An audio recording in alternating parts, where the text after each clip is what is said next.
Hello, and welcome to the first episode of my new YouTube channel, Greybeard Finance. Why have I started this channel? First of all, my name's Steve. I'm now 63 years old. I had retired 3 years ago after selling my financial planning business. Then I got divorced. So I've gone through a pretty torrid property settlement. This has taken over 2 years. In fact, it's still kind of going. So on Friday, I actually sat down and I've been putting this off actually, and I worked out how much super I would have left after paying out my ex-wife. Hello, if you're watching. And the answer is about $200,000. So that is not enough to retire on. You don't have to be a retired financial planner to know that. I certainly know that. And I've now got 4 years to go before I am now eligible for the full age pension. I wasn't actually, we had enough assets that I wouldn't have been eligible before. So this is before my divorce. So I could use some money. My first topic today is directed at people in this position. And that is, what does one do when one is looking at the wreckage of your life after a difficult property settlement? And you're now in a position, you're older and you're perhaps feeling like financially devastated, or at least a lot poorer, as I am. I'm not financially devastated, but I'm not feeling great either. And I want to acknowledge up front that I'm in a better position than most people. I still have a home here in Australia, and I own a place in the Greek Islands, so I managed to keep that. But that's about it. I've got a couple of old cars as well. Many of you may be feeling completely financially bereft or broken. So the question is, what does one do now? So I think the thing to do now for me, and I've been going through this alone and also with friends, is to take a financial and personal inventory. In other words, what assets do you have? What liabilities, if any? What are your personal strengths? What are you good at? What are you not good at? What you like doing and what you don't like doing. So in order to make this exercise real for you, I am going to do this for me as an example. Because this is what I've done for myself. I've been doing it informally for essentially the last 2 years. I haven't really had the mental space to do that. I've had lawyers coming at me almost every day for 2 years. So, for example, I sat down over dinner with a mate last Friday evening. G'day, Pete, if you're watching this, probably will be. And we went through all the options. And here's what we came up with. One, I've been self-employed for a very long time. So the idea of working as an employee for someone, perhaps as a financial planner, as a mortgage broker, both of which I was qualified to do, would be really unpalatable to me. I had a sort of a side hustle as a mortgage broker. I was an excellent financial planner and I would say an average mortgage broker. So I would probably chafe against the rules of an employment environment, one way or the other. I'm in that sense kind of unemployable. Secondly, I don't want to set up another business as a financial planner or as a mortgage broker. That would be a lot of work. Financial planning has really been, in my view, in this country, Australia, has been largely destroyed as a result of the so-called reforms of the Hayne Royal Commission. The reason I sold my business, which is called Wealth on Track, was that the paperwork generated for clients now means that financial planning advice is only really available to the rich. That is where it's tailored to you as an individual. And I think that's what I'm doing this now for, because I can spread the word, general advice-wise anyway. Thirdly, for me, mortgage broking was really only a side hustle. I now know a lot about mortgage broking, but it is a commission-driven business. There's a lot of competition, and I was never really a specialist in that field. So it was always I was always more of a financial planner, and I'm also more interested in the bigger picture than sort of the narrow picture. That's what I enjoyed about financial planning. Fourthly, when I separated from my ex-wife, I had been writing a novel. It was a crime thriller set in a fictionalised version of Queenstown, Tasmania. So I was calling it Cummins. Don't ask me why. By the way, that's snoring. That's a dog. I'm house sitting right now on the Sunshine Coast, and Jamie snores a fair bit. So if you're hearing snoring, that's what it is. Yeah, but the thought of spending, so the day that I separated, like the thought of spending all that time inside, combined with a difficult divorce was just too much for me. Like I didn't really want to spend, I knew what was ahead of me after my 30,000 words, a lot of editing, a lot of rereading, a lot of detailed work. And so I started a YouTube channel, another one called Greybeard Travel. The premise of that, business-wise, it was really going to be focused on points hacking. But by that I mean, I would sort of talk about different credit cards, for example, or deals you could get for points. Sometimes you sign onto a credit card, you get 100,000 frequent flyer points with Velocity or Qantas, for example. But I stopped that when the Reserve Bank of Australia announced reforms to what's called the merchant interchange fees. These fees are going to be much closer, that is lower, to the levels charged in the UK and in Europe. And you simply don't see frequent flyer points offers for credit cards in the UK and Europe, only for like American Express and Diners Card. So that sort of collapsed the main unique selling point for my channel. I thought I would have been like really good at that. I used to enjoy applying for credit cards. When I retired, I said to my ex, what do you want to do? And I said to her, I'd like to go to the Greek islands every year. And she said she'd only do it if we could fly business class. So I really got stuck into the whole frequent flyer point thing and applying for credit, and using those to get flights. 6, like in addition, I'd also be competing with literally hundreds, maybe hundreds of thousands of travel channels out there, particularly because my niche, point hacking, was, I think, about to die, or at least be a lot less relevant. And many of these travelogue style channels rely a lot on filming a wide variety of content. So it's called, the official word, well, the technical word of it's called B-roll. So for example, I enjoy watching a lot of canal boat channels in the UK, and often, they're filming from the sky, filming what they're doing during the day, filming a duck, all this sort of thing.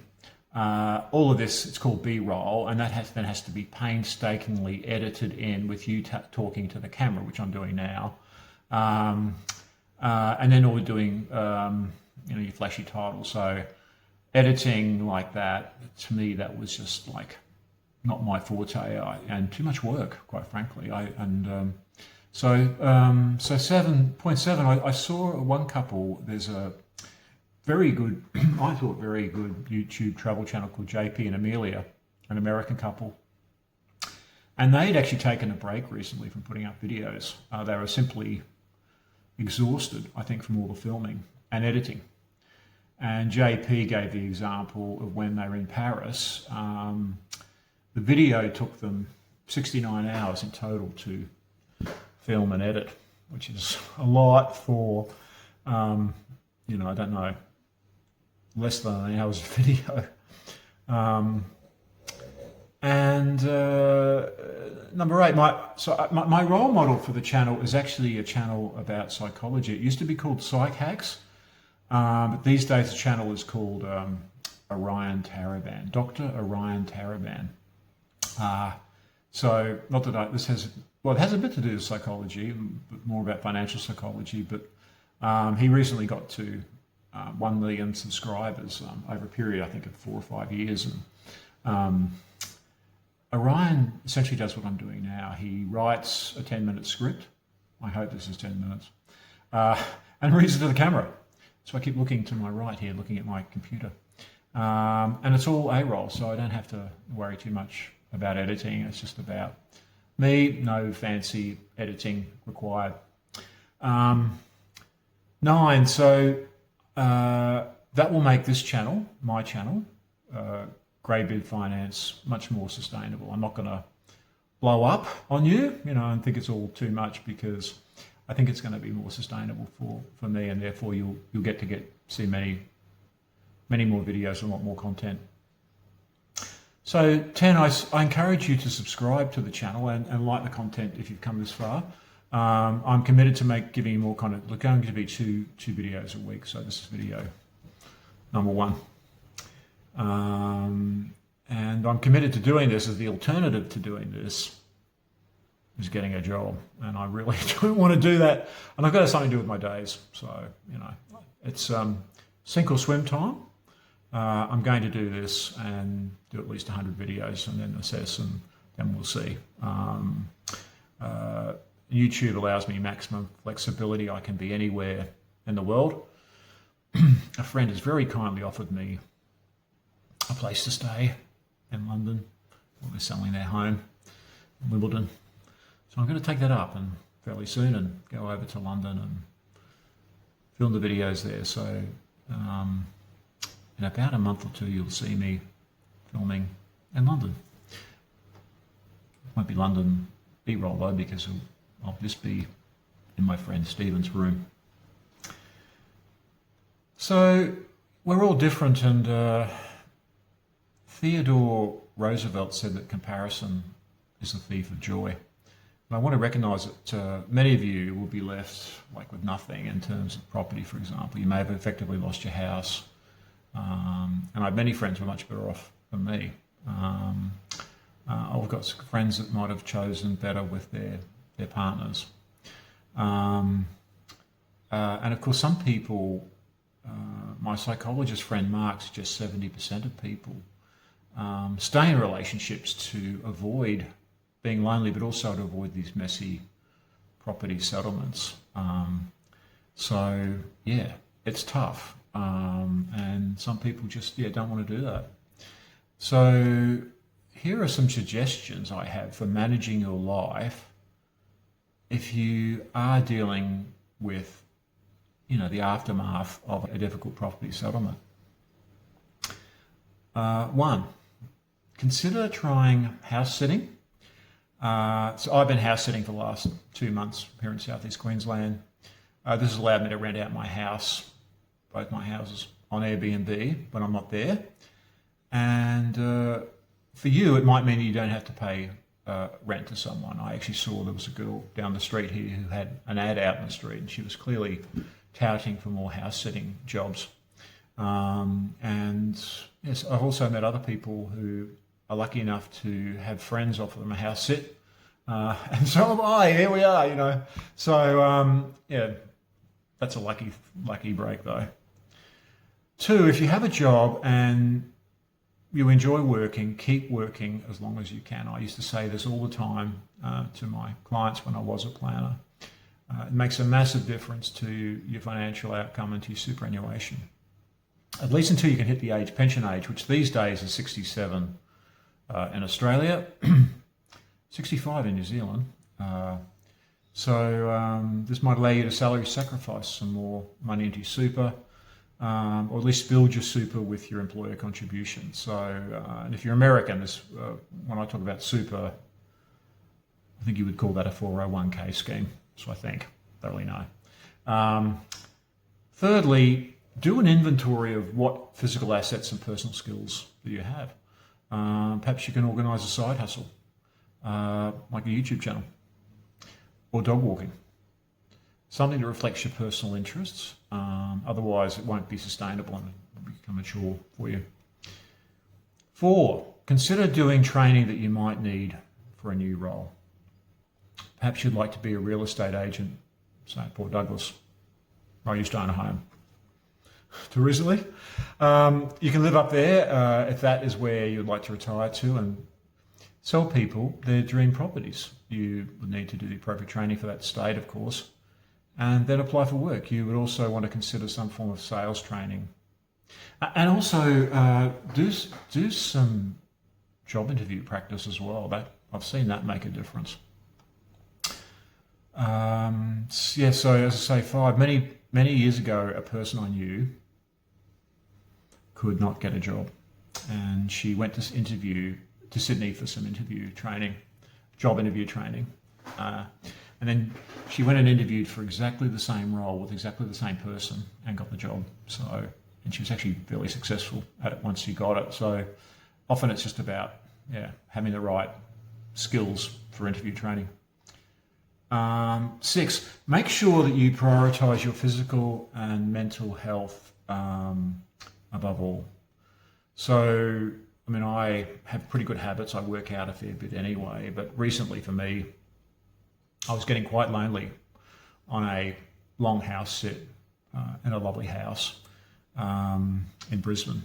And I joined a platform at the suggestion of a friend called Stitch, and then organised myself hikes, dinners and movie nights, various levels of success. You can also simply turn up to events that others have set up. Meetup does similar things. Stitch seemed to work better for me. And you can also find groups on Facebook. I've joined a really good Facebook hiking group in Adelaide called Adelaide Hikers Collective, which I really enjoy. We have a hike on Sunday mornings when I'm there, and it's so great hiking in Adelaide because you're close to the hills always. And as I say, number 7, physical fitness has always been important for me, and you need to find something that's right for you. It will help not just with your physical fitness, but also your mental fitness. It might be pickleball if you don't like going to the gym, as I do. It's not for me. The first day I tried pickleball, I actually tore my right calf. So that's out for me. I couldn't go to the gym for 6 weeks. So, not good. So for me, it's a combination of gym work, walking, and recently I'm taking up walking. About 97 kilos. It's more kind of a lumbering walk at this stage, so I have to really be careful I don't get injured. So, this is the end of my first video. I hope you enjoyed it. If you did like it, please like it and subscribe to the channel and ring the bell. And what has been your experience? What do you think?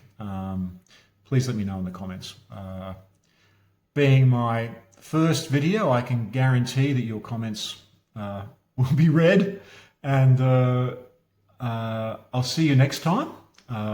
Peace and love.